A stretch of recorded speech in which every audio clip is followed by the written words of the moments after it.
¿Qué tal? ¿Cómo están ustedes? Me alegro mucho de verles, de estar de nuevo en la casa del Señor dispuestos a estudiar la palabra. ¿Estamos dispuestos para la batalla? Amén. Gloria a Dios, qué bueno. Nos quedamos la semana pasada en 2 de Corintios, capítulo 4, versículo 13, meditando en la frase: nosotros también creemos, por lo cual también hablamos. Esa era la frase que estábamos meditando. Y yo quería hacerles una pregunta a ustedes en esta noche. Me gustaría que participaran, que de alguna manera todos puedan aportar algo a este estudio. ¿Cuál creen ustedes que es la mejor manera de expresar la fe? La obediencia. Sí, ¿cuál es la mejor manera de expresar la fe? ¿Con?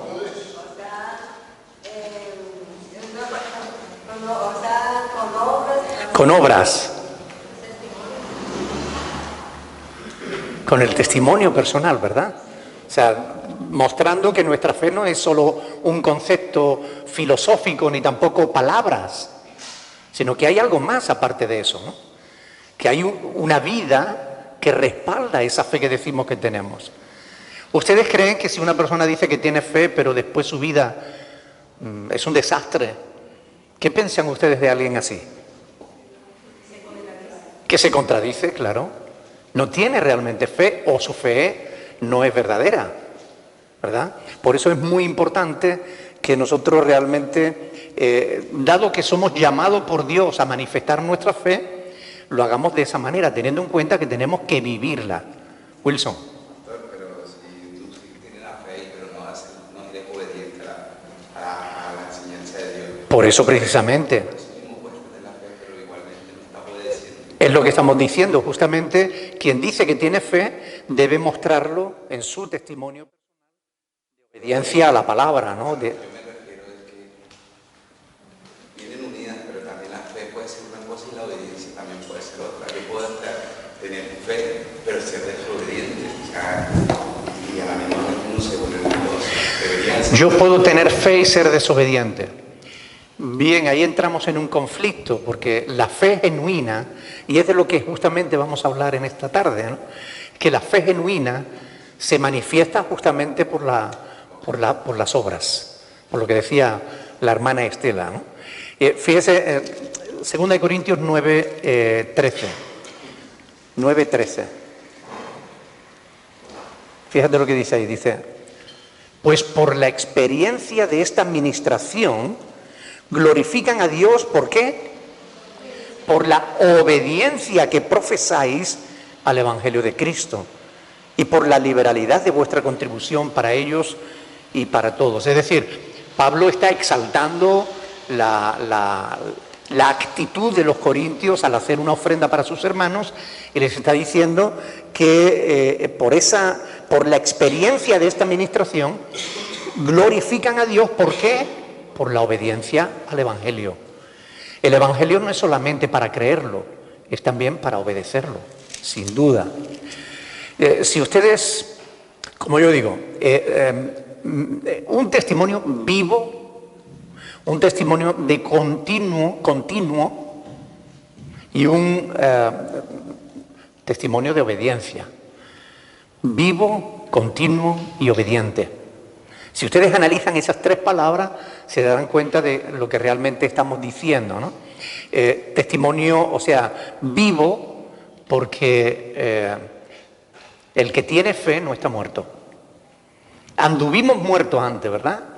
Estábamos muertos en nuestros delitos y pecados, pero Dios, por su gran amor con que nos amó, nos dio vida juntamente con Cristo, y por gracia somos salvos. Por tanto, un testimonio vivo. Tenemos que vivir. Algunos tuvieron un testimonio en el pasado, pero se murió. Y actualmente viven como zombies. Ayer en el grupo de hermanos que me ayudan para las lecciones del seminario y demás, estábamos hablando de este tema, ¿no? Una hermana, Carolina, compartió justamente este tema, ¿no? Hay cristianos que más bien parecen zombies, parecen que tienen vida, ¿no? Pero no la tienen. Por consiguiente, el cristiano es llamado a tener un testimonio vivo, un testimonio de vida. Y la vida tiene que ver con lo que hacemos, no con lo que decimos. Por ejemplo, la televisión habla. Tú enciendes la televisión y puedes escuchar, pero la televisión no tiene vida. Un cristiano puede hablar, pero puede estar muerto. Con lo cual, a lo mejor fue cristiano, pero somos llamados a tener un testimonio vivo. Testimonio vivo. Testimonio de verdad, testimonio de vida. El cristiano no puede vivir de las rentas del pasado. Es que cuando yo era joven yo hice, cuando yo era joven yo fui, yo alcancé. No se puede vivir de las rentas. En el mundo a lo mejor, pero en el Evangelio no. El cristiano tiene que estar en una continua conquista, en una continua batalla, en un testimonio vivo. Y decíamos también continuo, porque hay algunos que algunas veces sí obedecen a Dios, otras veces no. Unas veces vienen a la iglesia, otras veces no. Unas veces hacen el bien, otras veces hacen el mal. Son discontinuos. ¿Ustedes creen que ese tipo de vida, de testimonio, agrada a Dios? No, a Dios le agrada una vida continua, de sujeción a su palabra. Por tanto, es importante mantenerse perseverantes, constantes, siempre. Claro, a los tibios que hará el Señor los vomitará de su boca, ¿no? Por tanto, ¿cómo se le llama a alguien que es discontinuo? A alguien que a veces hace el bien, a veces hace el mal, a veces está con el Señor, a veces está con el diablo. ¿Cómo se le llama a alguien así? Bipolar. Se le puede llamar mentiroso, se le puede llamar hipócrita, se le puede llamar de cualquier manera, menos cristiano, ¿no? Porque un cristiano tiene que constantemente estar en Cristo. No puede decir, ahora sí, cuando me conviene sí, cuando no me conviene no. Ahora sí, yo estoy en Cristo, pero ahora voy a hacer un paréntesis, me voy a coger unas vacaciones. A mí me han dicho eso algún cristiano. No, pastor, yo ahora durante un tiempo me voy a tomar unas vacaciones. ¿Qué quieres decir con eso? No, que durante un tiempo voy a estar... No voy a ir por la iglesia, no voy a orar, no voy a leer, no quiero saber nada. Durante un tiempo... ¿Qué pasaría con nuestras vidas si Dios se tomara unas vacaciones? ¿Verdad? Y por supuesto, como decíamos, en obediencia a la palabra, ¿no? Porque no se trata de lo que a mí me parece. Es que yo creo, muchos cristianos viven en los pensamientos de su propio corazón. Es que a mí me parece... El otro día me decía uno por Facebook que bueno, a él le parece que todas las iglesias están mal, por consiguiente él no va a ninguna. Digo, bueno, es una postura cómoda, pero tú no debes andar en lo que a ti te parece. Debes andar en lo que dice la palabra de Dios. Y la palabra de Dios nos insta a que nos congreguemos, a que busquemos hermanos y podamos reunirnos. Y si no tienes ninguna iglesia cerca, pues busca hermanos que estén en tu misma situación, reúnete con ellos, ora a Dios, busca la palabra, estudien, pero no esté diciendo, no, yo con la Biblia y el Señor yo ya tengo bastante. No, la fe no es algo personal, la fe no es algo individual. Como decíamos la semana pasada, la fe es algo interno, pero que debe manifestarse externamente. Y la fe se nos ha dado para compartirla, para vivirla en comunidad. Dios nos ha puesto en familias, Dios nos ha puesto en congregaciones, porque necesitamos el roce con otros hermanos. Esto algunos no los entienden. Algunos cuando tienen algún problema con un hermano quieren dejar de venir a la iglesia. Y no se da cuenta de que los roces son necesarios, porque es lo que nos ayuda a madurar. Los problemas no son los conflictos. Conflictos son necesarios para que aprendamos a superarlos, para que aprendamos a ser maduros, no más duros, sino maduros, para que aprendamos a superar las dificultades, para que entendamos que tenemos que ser de bendición para otras personas. ¿Y cómo puedo yo edificar a mis hermanos si no me reúno con ellos? ¿Y cómo podré recibir edificación de mis hermanos si no me reúno con ellos? Pues media Biblia la tendría que tirar, porque la palabra de Dios nos dice que Él nos ha puesto en comunidad, Él nos ha puesto en iglesia, Él nos ha puesto en un cuerpo, y somos miembros los unos de los otros, y nos necesitamos los unos a los otros. ¿Qué dice el apóstol Pablo? Dice, el oído no puede decirle al pie, no te necesito. Por tanto, nos necesitamos eso. Y eso es obediencia a la palabra. Tenemos que obedecer a Dios. Gracias a Dios, Dios no nos ha dejado al fruto de nuestros pensamientos, sino que Dios nos ha dejado una palabra sencilla, clara, que podemos comprender y que es la guía de nuestra fe, la guía de nuestra vida, es el manual de vida cristiana. Por tanto, como tenemos la palabra de Dios, ya no tenemos que decir, bueno, es que yo creo, no, mira, perdona, al margen de lo que tú creas, ¿qué dice Dios? Y eso es lo verdaderamente importante. Vivir en obediencia a la palabra. Si alguien dice que es cristiano, pero no vive en obediencia a la palabra, se equivoca o miente. Pero no es un verdadero cristiano el que vive sin tener en cuenta la palabra de Dios, porque la palabra de Dios nos ha sido dejada justamente para eso, para que la tengamos en cuenta, para que vivamos según la palabra del Señor. ¿Recuerdan las palabras de Jesús en Juan 8, 31, 32? Si permaneciereis en mis palabras, seréis verdaderamente mis discípulos. Pero si no se permanece en las palabras de Dios, no somos verdaderamente discípulos de Cristo. Así de simple. Por tanto, la fe debe ser probada por el testimonio.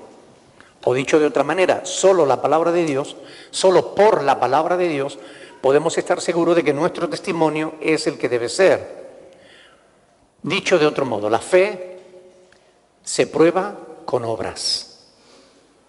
La fe se prueba con obras. Algunos tienen problemas y se hacen un verdadero lío con esto. Que si la fe, que si las obras. Y claro, como venimos del catolicismo, donde se nos decía que tienes que ganarte el cielo, que si quieres la bendición de Dios tienes que dar limosna y hacer penitencia y hacer un montón de cosas, y ponen el énfasis en las obras. Cuando nos convertimos al Evangelio, siguiendo la ley del péndulo, ¿qué hacemos? Nos vamos de un extremo al otro, ¿verdad? Entonces decimos, ahora de obras nada, ahora todo es fe. Pero claro, si decimos fe y nuestra fe después no se ve por obras, nuestra fe es falsa. Y esto es de lo que la palabra de Dios nos enseña, ¿verdad? Algunos se hacen un lío entre las epístolas del apóstol Pablo a los romanos y la epístola del apóstol Santiago, donde parece que hay una cierta contradicción. ¿Pero ustedes creen que la palabra de Dios se contradice? De ninguna manera. No hay contradicción ninguna. La palabra de Dios se complementa, pero no se contradice, no choca. Una palabra no va a contradecir a otra palabra si ambas han sido inspiradas por el Espíritu Santo. Si no las entendemos, tenemos que estudiarlas profundamente para entenderlas y veremos cómo encajan. Y encajan a la perfección. ¿Ok? Veamos, por ejemplo, qué es lo que dice el apóstol Pablo en Romanos 3:28. Un pasaje muy conocido, Romanos 3:28, donde él habla de este tema, de la fe. Después de desarrollar el tema, Pablo llega a la conclusión en el versículo 28. Y dice, concluimos pues que el hombre es justificado por la fe sin las obras de la ley. Y yo quiero que ustedes marquen ese pasaje. Y ahora vamos a ir a Santiago, capítulo 2, sin perder el Romanos 3:28, vamos a ir a Santiago, capítulo 2, y vamos a leer el versículo 14. 2:14. Dice la palabra del Señor lo siguiente: hermanos míos, ¿de qué aprovechará si alguno dice que tiene fe y no tiene obras?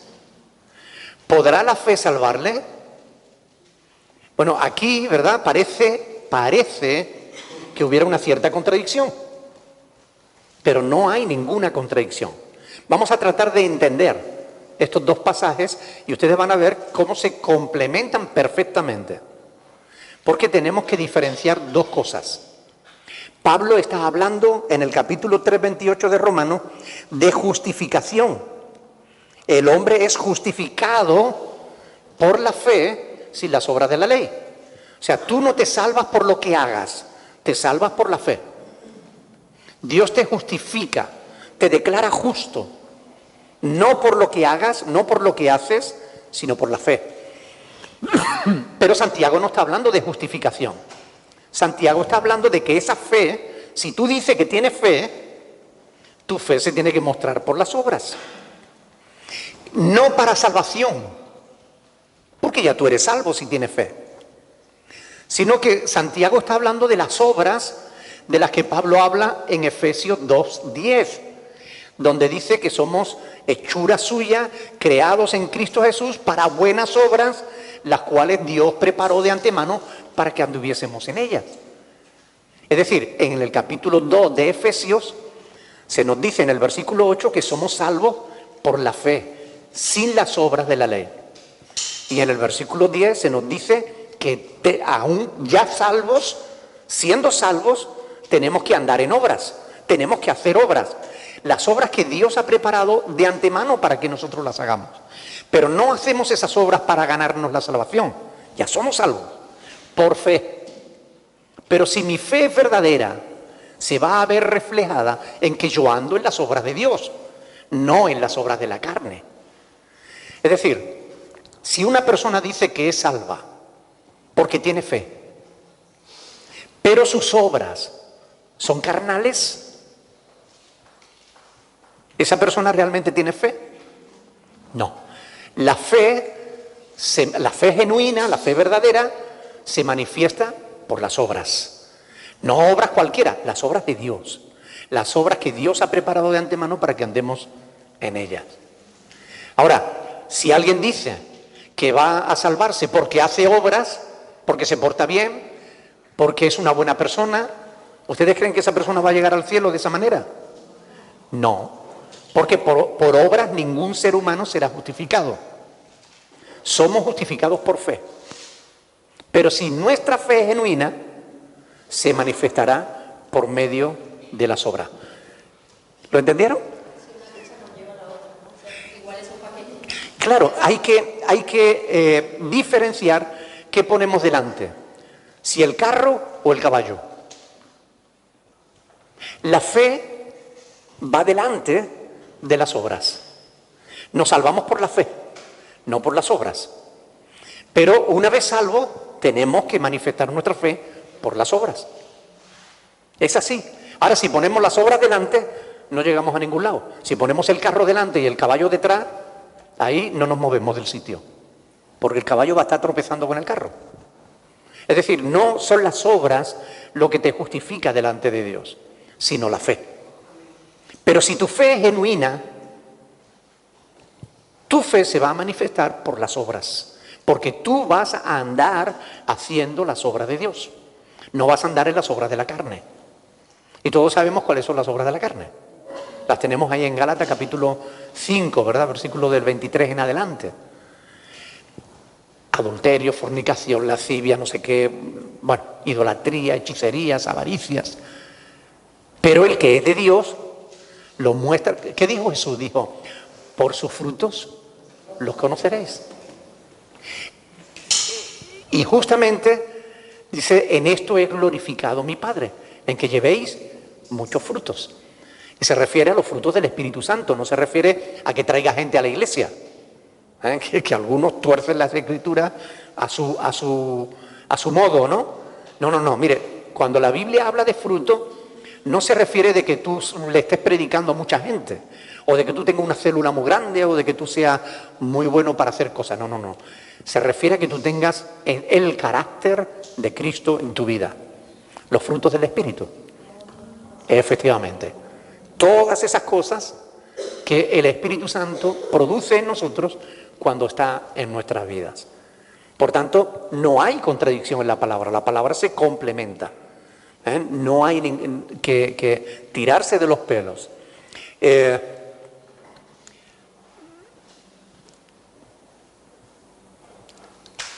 Versículo, vamos a ir otra vez a 2 de Corintios, capítulo 4. Nos quedamos, como dijimos, en el último versículo, ¿verdad? En el 13. Ahora vamos al 14. Sabiendo que el que resucitó al Señor Jesús, a nosotros también nos resucitará con Jesús y nos presentará juntamente con vosotros. Vamos a desgranar este pasaje, ¿verdad? Sabiendo, yo quiero que le presten atención a ese verbo. Sabiendo, ¿qué significa? Ya el apóstol Pablo les había enseñado, ya ellos sabían. Sabiendo, y ustedes se dan cuenta de la importancia de conocer las Escrituras, la importancia de conocer la verdad, sabiendo que el que resucitó al Señor Jesús, a nosotros también nos resucitará. Pablo les está recordando las lecciones de doctrina que ya él les había dado a la iglesia en Corinto. Ahí,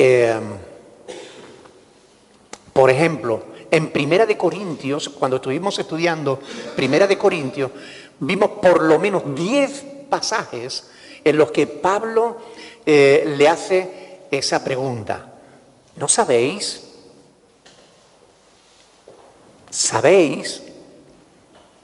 ¿No sabéis? Es decir, Pablo les está recordando continuamente todo lo que ya les había enseñado. En el 1 Corintios 3:16, en el 5:6, en el 6:2, en el 6:3 y 9 y 15 y 16, en el versículo 19, en el 9:13, en el 9:24. O sea, un montón de veces Pablo les llama la atención sobre lo que saben. Así que durante su ministerio en Corinto, ¿les habría instruido Pablo en las doctrinas cristianas, sí o no? Sin duda, ¿verdad? Les había hablado, les había enseñado. Y ustedes dirían que la resurrección era un tema fundamental, ¿sí o no? Y se ve presente en la enseñanza de Pablo, ¿sí o no? Sin duda, es el que más habla de la resurrección, ¿verdad? Las epístolas de Pablo revelan que él frecuentemente estaba hablando sobre la resurrección de Cristo y también sobre nuestra propia resurrección. Romanos 6, 4 al 5, Romanos 8, 11, 1 Corintios 6, 14, o sea, un montón de textos. 1 Corintios 15, 15, 15, 20, Efesios 2, 6, Filipenses 3 del 10 al 11, Colosenses 2 del 12, 3, 1, o sea, hay un montón de veces en sus epístolas Pablo va a hablar de la resurrección. O sea, que él le dio mucha importancia a esta doctrina. Era esencial en la proclamación de su mensaje, del mensaje que Pablo predicaba. Por tanto, los corintios habían sido suficientemente enseñados, instruidos en las verdades bíblicas. Pero parece que necesitaba que otra vez se las recordara. Yo me pregunto, y me gustaría que ustedes reflexionaran sobre esto, ¿no? ¿Nos pasará a nosotros lo mismo? Que a veces, sabiendo todo lo que sabemos, parece como que necesitamos que nos lo recuerden. ¿Nos pasará? sabiendo lo que sabemos, muchas veces parece que no lo supiéramos. A mí se me ha dado el caso de tener que darle el mismo consejo a una persona un montón de veces y de decirle, ¿no te acuerdas que ya hemos hablado de esto? Pero recuerda que ya esto lo hablamos. Pero parece como a los niños, ¿no? Cuando les dicen, mira, y al rato el niño se ha olvidado y está otra vez haciendo lo que no debe hacer. Tienen memoria selectiva, se acuerdan de lo que quieren. Porque de lo que a ellos les gusta se acuerda seguro. Pero como tú le quieras enseñar algo, se lo vas a tener que recordar continuamente hasta que se lo grabe a fuego. Pues a nosotros, siendo adultos, nos pasa casi lo mismo. Parece que tenemos memoria selectiva. Recordamos a veces solo lo que queremos recordar. Y hay cosas que como que se nos tiene que refrescar de vez en cuando, ¿no? El apóstol Pedro también habla de este tema. Yo quiero que vengan conmigo a Segunda de Pedro, capítulo 1, versículo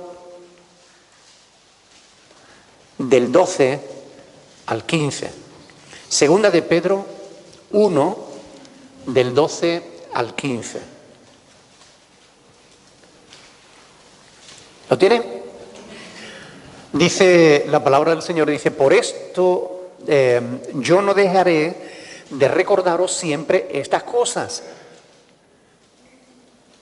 Por tanto, por esto yo no dejaré de recordaros siempre estas cosas, aunque vosotros las sepáis y estéis confirmados en la verdad presente.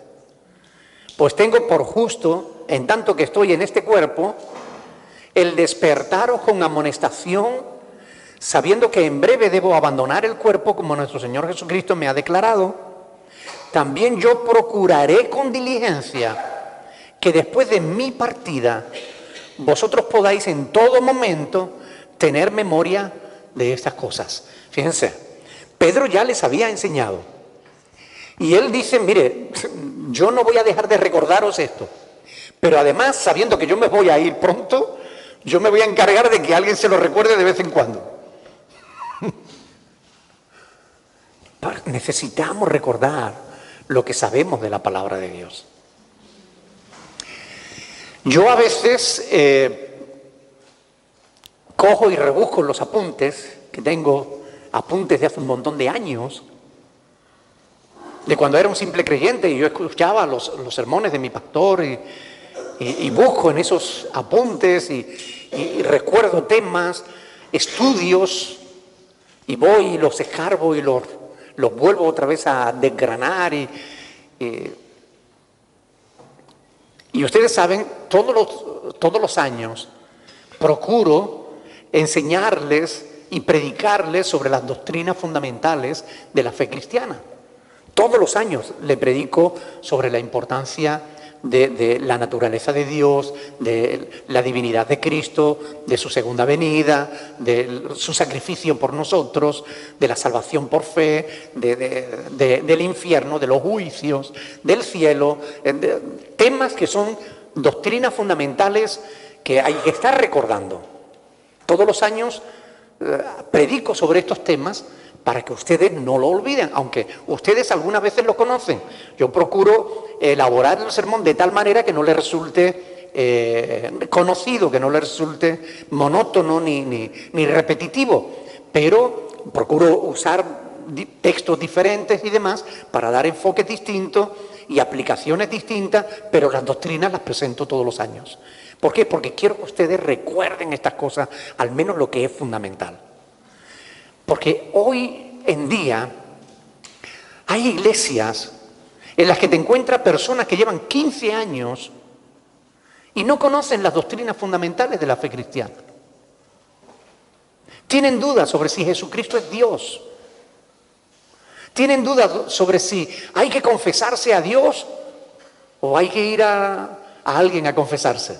Hombre, por Dios, un cristiano debiera conocer las doctrinas fundamentales.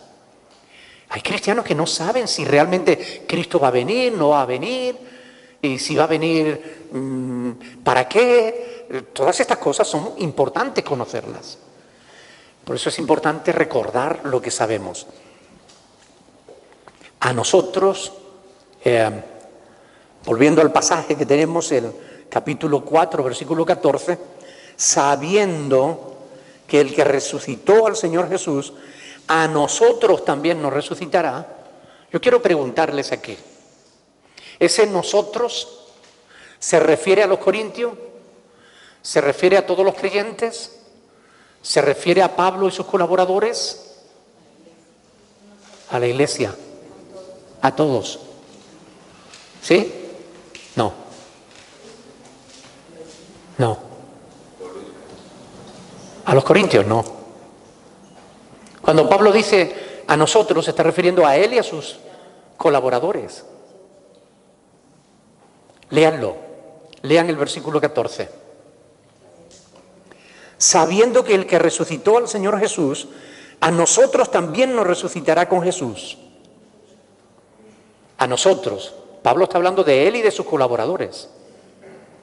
Pero, si seguimos leyendo, dice, y nos presentará juntamente con vosotros. Y ahí sí que habla con todos, ¿no? Ahí sí está metiendo a todos los corintios y a todos los creyentes.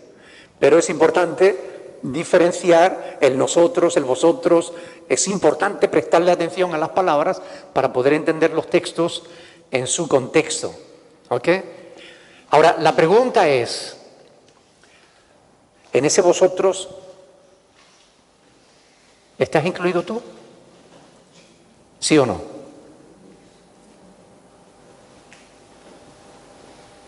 Ya no se atreven.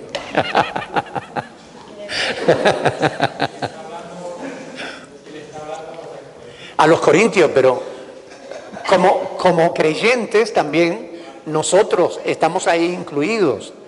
Ahora la cuestión es, a lo que me refiero es, ¿tú te sientes aludido? Es decir, ¿eres de los que saben que el Señor resucitó, que resucitó a Jesús, también a ti te va a resucitar? ¿Tienes esa fe?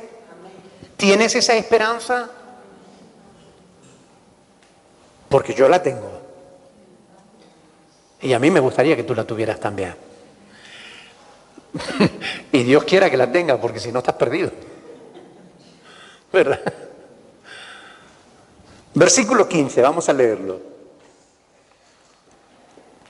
Porque todas estas cosas padecemos por amor a vosotros, para que, abundando la gracia por medio de muchos, la acción de gracias sobreabunde para la gloria de Dios. Amén. ¿Qué es lo que movía al apóstol Pablo a padecer por lo que hacía? El amor. El amor a la obra de Dios. El amor a las almas. El amor por aquellos a los que les predicaba el Evangelio, ¿verdad? Él les asegura justamente eso, que es por amor. Todas estas cosas padecemos por amor a vosotros. Y en este vosotros también estamos incluidos nosotros, los que teníamos que creer por el testimonio de esto, ¿verdad? ¿Serías tú capaz de padecer por amor a tus hermanos? A lo mejor si eres capaz de padecer por un hijo, por tu pareja, a lo mejor eres capaz de padecer por un amigo muy bueno, pero ¿serías tú capaz de padecer por tus hermanos en la fe? ¿Estarías dispuesto o dispuesta a padecer por causa de la obra de Dios? Yo les aconsejo que no respondan demasiado rápido. Porque, como está escrito, dice, más vale no prometer que prometer y no cumplir, ¿verdad? ¿Recuerdan las palabras de Pedro?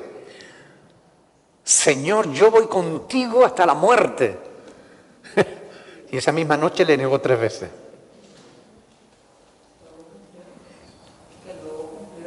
Luego se arrepintió. Pero Jesús le dijo, todos os escandalizaréis de mí esta noche. Y Pedro dijo, yo no, Señor. yo estoy dispuesto a ir contigo hasta la muerte. Pero después le temblaron las canillas y le negó. Y gracias a Dios después, como dice Tere, se arrepintió y después confesó a Cristo como su Salvador personal y dio su vida por el Señor, ¿no? Qué bueno. Pero recuerden eso, Eclesiastés 5:5 que dice, más vale no prometer que prometer y no cumplir. Porque Dios es testigo de todo lo que decimos. O sea, a veces decimos, sí, yo soy capaz de padecer por mis hermanos en la fe, yo soy capaz de, por amor a mis hermanos. A veces tendríamos que revisar hasta lo que cantamos. Porque a veces cantamos cosas que no estamos dispuestos a hacer. Señor, yo quiero serte fiel, Señor, yo voy. Hacemos promesas que después... ¿Ustedes creen que eso está bien? ¿Hacer promesas y no cumplirlas? No, ¿verdad? A ver, voy a preguntarle a Sofía. Sofía, ¿tú crees que si tu mamá te hace una promesa, debería cumplirla? Ajá. ¿Y si no la cumple, eso estaría bien o mal? Ajá. Hasta los niños saben, ¿verdad? Eric, que los mayores tienen que cumplir lo que prometen. Claro. Hasta los niños lo saben. Y los niños también tienen que cumplir lo que prometen. Sí, señor. Hasta los niños lo saben. Y sin embargo, muchas veces prometemos y no cumplimos. Ahora, ¿cómo se llama eso hemos dicho que no está bien, sino que está mal? ¿Cómo se le llama a lo que está mal? En la Biblia se le llama pecado. ¿Y ustedes saben cuál era la paga del pecado? Era la... O sea que prometer y no cumplir te puede llevar... Ustedes se dan cuenta de que no es una cosa baladí. Es una cosa que tiene su importancia, ¿eh? Así que cuando prometas a Dios algo, más te vale que le cumplas. Si le prometes algo a tu pareja, más te vale que le cumplas. Si le prometes algo a tus hijos, más te vale que le cumplas. Si le prometes algo a tu papá o a tu mamá, más te vale que lo cumplas. Porque si no, nuestros pecados nos pueden llevar al infierno. Así está escrito en la palabra de Dios. Muchos cristianos estarían dispuestos a luchar por su propio bien, seguro. De hecho, muchos se dejan la piel en la búsqueda de una mejor vida. Incluso, como decía, ¿no?, en la defensa de los suyos. Pero ¿cuántos realmente estarían dispuestos a sufrir por sus hermanos? A veces no estamos dispuestos ni siquiera a dejarle pasar esto a un hermano. Fíjense, lean conmigo Filipenses capítulo 2. Filipenses capítulo 2. Vamos a leer desde el versículo 1. Dice el apóstol Pablo, Filipenses 2:1.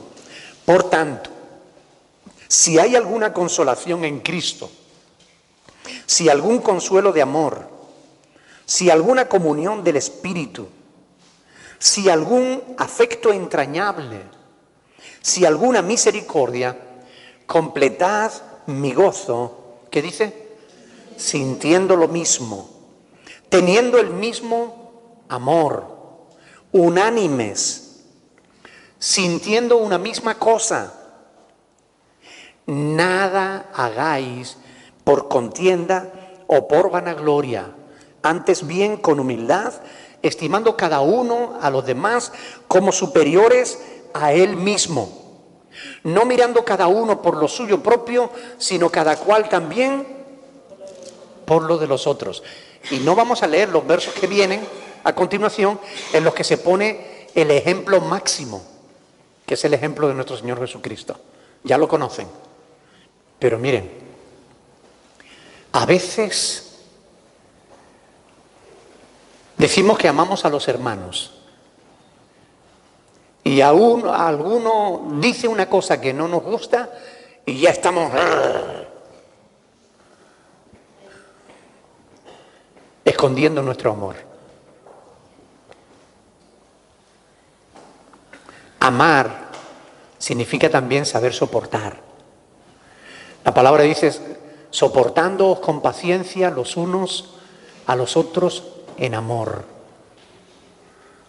con humildad. No, pero queremos quedar por encima. Y si no está de acuerdo conmigo, pues dejo de hablarle.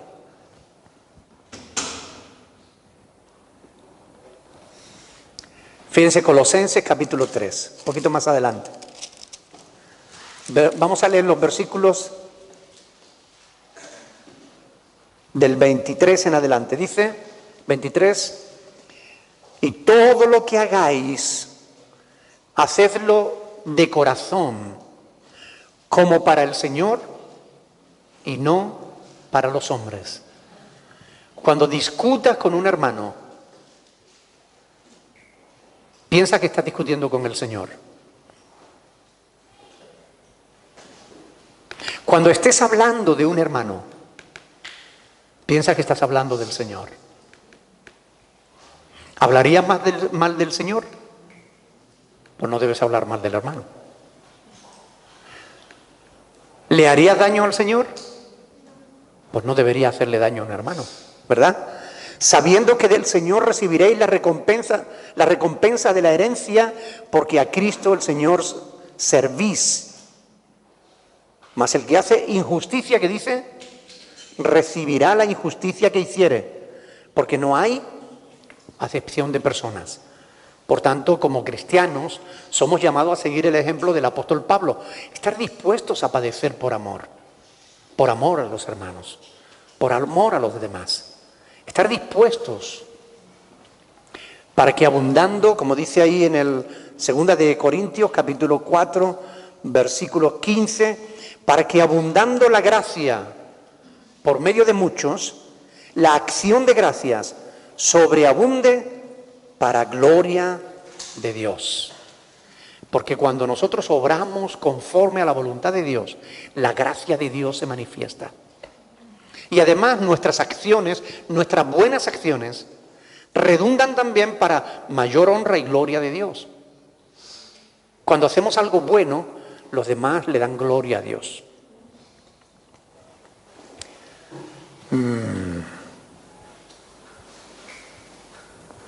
¿Ustedes qué piensan? ¿Abundan en el mundo hoy la gracia de Dios o abunda más el mal? Desgraciadamente hay más mal que bien, ¿verdad? La gracia de Dios casi no se ve. Se ve en algunas vidas individualmente, en algunos grupos pequeños, pero la gracia de Dios hoy en día se opaca por la cantidad de maldad que el hombre, el ser humano, es capaz de realizar.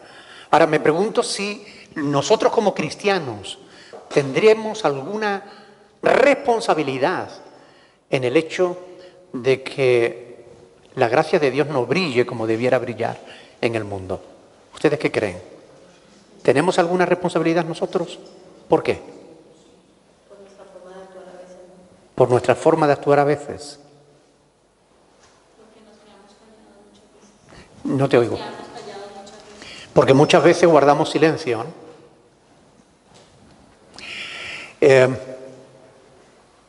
Jesús dijo de la iglesia, de sus discípulos, le dijo, vosotros sois la sal de la tierra.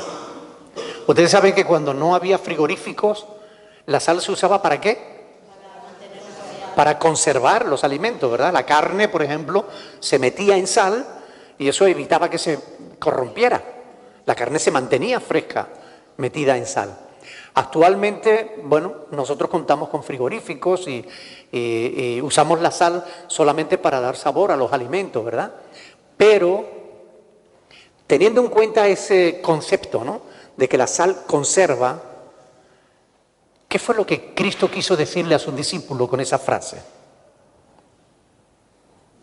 Al decirle vosotros sois la sal de la tierra, podrían hacer el bien, ¿no? Si se mantenían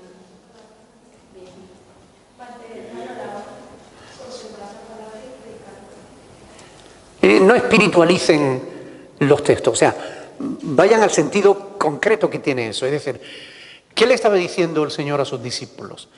Que la tierra debía ser conservada por la sal, por la Iglesia. La Iglesia tiene la responsabilidad de conservar la tierra para que no se corrompa.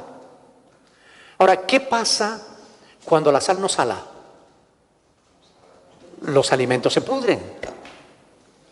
Entonces, si la sal no cumple su cometido, si la Iglesia no es sal, si la Iglesia no se hace presente, si la Iglesia no actúa, si la Iglesia no habla cuando tiene que hablar, entonces el mundo se corrompe. Porque es como si no hubieras sal. Porque por el poder que tiene la Iglesia sobre todo... Claro, en el avance de la Iglesia, el mal tiene que retroceder. Pero cuando la Iglesia retrocede y se esconde, el mal avanza. ¿Cuál fue la promesa de Jesús a sus discípulos cuando le dijo, las puertas del Hades no prevalecerán contra ella? Yo edificaré mi iglesia, dice, ¿no? Y las puertas del Hades no prevalecerán contra ella. Es decir, la Iglesia tiene el poder de Dios para avanzar y conquistar terreno. No vamos a entrar en paranoia pentecostales de ir por las calles pisando, ni derramando aceite, ni tonterías de esas. Esas son estupideces de los hombres. No es así como se conquista una ciudad. Se conquista dando testimonio. Se conquista cuando la Iglesia cumple su ministerio, cuando la Iglesia predica la verdad, vive la verdad. Ahí es cuando las ciudades se conservan. Ahí es cuando el mal empieza a retroceder. Porque miren, a mí que me dejen de tontería, pero usted no me puede decir a mí que hay un país llamado Guatemala que tiene el mayor alto índice de evangélicos y es al mismo tiempo el país que tiene mayor índice de asesinatos. Mire usted, a mí no me cuadra. A mí no me cuadra. Si hay muchos cristianos, ese país debiera ser el de menor índice de criminalidad. Porque la Iglesia conserva. Ahora, pueden ser dos cosas. O que la Iglesia no esté cumpliendo su labor y esté escondida, o que no sean Iglesia. Pero nosotros tenemos el deber de conservar. Tenemos el deber de ser sal. Tenemos el deber de influenciar nuestro entorno. Tenemos que ser capaces de cumplir con nuestra misión. Y nuestra misión no es solamente ir al cielo. Ay, yo estoy aquí encerradito en mi casa, orando al Señor con mi Biblia aquí. Uy, porque no quiero salir al mundo. El mundo es tan perverso, el mundo es atroz. Yo con mi Biblia encerrado y orando al Señor, de aquí no me muevo y yo esperando que el Señor venga y me lleve al cielo. No es para eso que el Señor nos ha dejado aquí. Para eso, cada vez que alguien se convirtiera, Dios lo cogería y se lo llevaría. Pero ¿por qué cuando tú te conviertes Dios te deja en la tierra? Para que cumplas tu ministerio, para que seas sal y luz. Porque también le dijo, vosotros sois la luz del mundo. Y una luz no se esconde debajo de una cama, sino que se pone en alto para que alumbre a todos. Pero hay congregaciones y hay creyentes que están escondidos, que no cumplen su función. Por eso el mal avanza. Por eso la gloria de Dios no se ve en el mundo como debiera verse. Ahora, repito, ¿tendremos nosotros alguna responsabilidad en eso? ¿O eso solo pasa en otros países? ¿Eso solo pasa en Guatemala? ¿O también pasa en Guatepeor? ¿Verdad?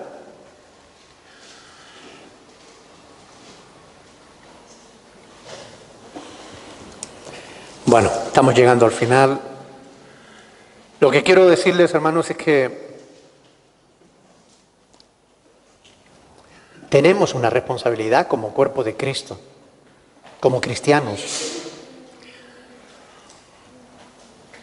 El miedo paraliza, la fe moviliza. El miedo te hace esconderte, te paraliza, pero la fe te hace moverte. Sí, es que muchas veces es eso, porque a mí me pasaba andando, yo quería hablar de Dios y me hablaban así feo y claro, el miedo a que la persona se vaya a ti hace que uno se frene y diga, yo no le digo más a esta persona, pues. Es verdad. ¿Sabes? O sea, como que Dios me decía, sigue hablando, que no pasa nada, pero como me respondían así feo, pues ya me da cosa de que... Es verdad que a veces oímos la voz de Dios que nos está incitando a que hablemos a alguien de Él, a que corrijamos algo que estamos viendo que está mal o que es injusto, pero muchas veces por temor nos callamos, guardamos silencio y no hacemos lo que tenemos que hacer, ¿no? Ahora, ¿cómo te has sentido cuando Dios te ha dicho, háblale a esa persona y lo has hecho? ¿Cómo te has sentido después? Bien, te sientes bien. Porque Dios te ayuda cuando tú hablas, abres tu boca para hablar de Él, Dios te ayuda. Y después te sientes bien. Ahora, cuando te callas, cuando guardas silencio por miedo, por vergüenza, por cobardía, por lo que sea, ¿cómo te sientes después? Mal. Ahora, ¿cómo te quieres sentir? Pues ya sabes lo que tienen que hacer. Bien, vamos a dejarlo aquí hasta la próxima semana, si Dios quiere, donde continuaremos con este estudio de la palabra del Señor. ¿Hay alguna pregunta? ¿Alguien tiene alguna pregunta antes de que terminemos sobre el estudio? ¿No? Bueno, pues vamos a orar al Señor.